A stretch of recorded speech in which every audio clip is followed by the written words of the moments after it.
Hello guys, welcome back to the channel. In today's video, I'm going to show you all the missing stacks of coins locations to complete the Steve's Lost Coins quest in Fish It game of Roblox latest update.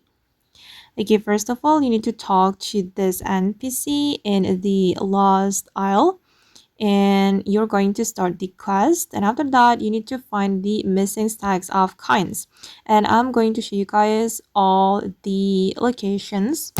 So you need to find 10 missing stacks of coins, and the first location is right here, okay, nearby the Sisyphus statue. Okay, and then I'm going to move to the next area, and the next one is right here, and I'm going to move to this area. You just need to search around the map.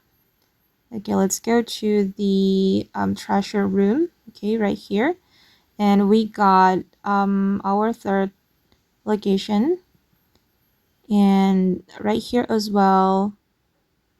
And then I'm going to go to this area. Okay, just pick up the coins, and I have already collected 5 of 10 coins.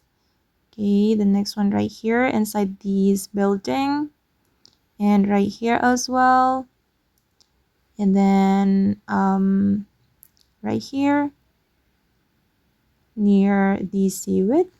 Then this is the 8th location. Okay, and we need 2 more coins. Okay, and this is the 9th location, and let's move to the last location is here. And finally, I could find all the stacks of coins, and now it's time to return the coins to the Scuba Steve, and then we will get 24k coins as the reward. Okay guys, and that's how you can find all the missing stacks of coins. I hope this video will be useful for you. Thank you so much for watching, and bye.